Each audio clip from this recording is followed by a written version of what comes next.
Just so you understand that I do have an understanding about mental health and special educational needs because I was the this EYFS coordinator, the SENCO and the working approach facilitator at my last job. I haven't worked in 10 years because of discrimination.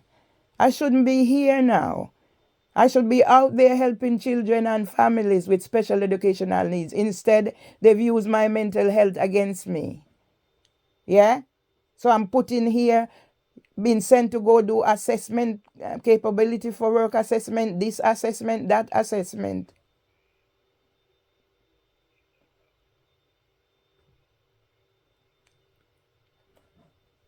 What is the issue I have with mental health?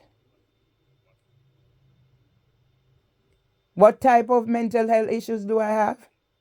That's what.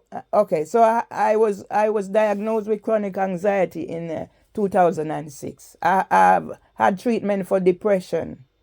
Right now, I have an eating disorder. I don't know what if it's physical or mental. I have OCD. I'm reaching paranoia, and I told you that I've been having suicidal thoughts. I've never acted on them, but at the rate I'm going now, I might have to act on it because I saw Dennis on Wednesday. Dennis arranged for me to get support from some adult social place. They spoke to me yesterday, made the arrangement for the next week's Friday. But right at this point in time, as I said, I have a visitor coming tomorrow. The toilet is broken again. This is an ongoing issue. So if were doing the job in the first place, there's no proper maintenance of this place. I'm not on any medication. Dennis was discussing the option of whether to give me medication, but I'll be seeing Dennis again in 4 weeks' time.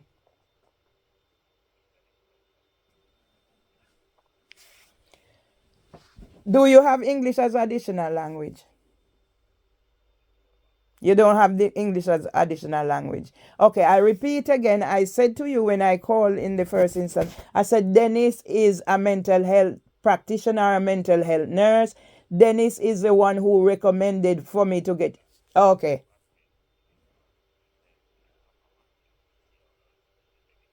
I said no. Mm-hmm. But that was years ago. So Dennis didn't do that diagnosis. Sorry? Is that gonna help the situation I'm in now? Okay. Mm-hmm. Okay.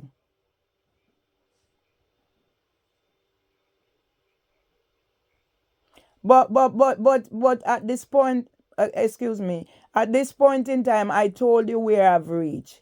Okay, so I'll go back again. From the diagnosis in 2006, chronic anxiety for my exam with the Open University. I've done mental health research. I've had treatment at the Maudsley.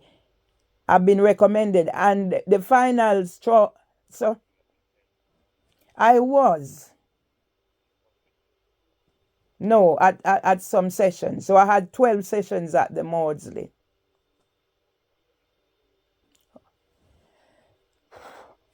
Can we go from the point, because that's way back, can we go from the point where I'd seen Dennis? So I saw Dennis on the 21st of August 2024. So let's go from that point, because going way back is not going to resolve anything. Why? That's why I'm here, because nobody cared. Dennis is the one who cared. So I saw Dennis on the 21st of August. Yes? Then again, I saw Dennis again on the 18th of September, and that was after court. Yeah, where if I didn't have skilled solicitor and barrister working for me, I wouldn't be talking to you now.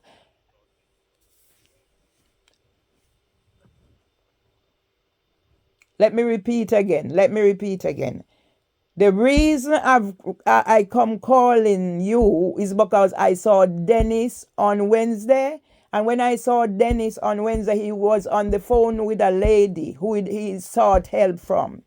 I said to you, I've since spoken to the lady yesterday and another person from the group yesterday who has given me the crisis number. So I have an appointment for the next Friday. They coming to see me at my home. Yeah? But I am in a crisis right now. That's why I'm calling. Because again, the toilet seat is broken. This has been a ongoing issue for over 2 months. So that means whatever is happening is not, the toilet seat is not sturdy enough. You're asking me, do I have family? I said to you, I have no one. I've just lost my husband. I said to you on Wednesday, I was so fearful of coming home because of what's happening in the environment where I live. So I couch on a man's sofa. And you're asking me about the man's age. That is not relevant. What I'm saying, I'm in a crisis, and I know when I'm in a crisis, I begin to have suicidal thoughts. I've never acted on them, but maybe it's time I act on them now. Let the world see what is happening to Merville Myers here, because I've been reaching out from the death of my mother with dementia, but nobody seems to understand. To where I'm labeled and getting all this labeled. I would not have called if I wasn't in a crisis. Honest to God, I would not. I know myself. And when I'm getting suicidal thoughts, it's time to act. And I'm trying to get the help because the lady gave me the number to call crisis. And you're going around in circles and asking me all these questions which I don't think is relevant.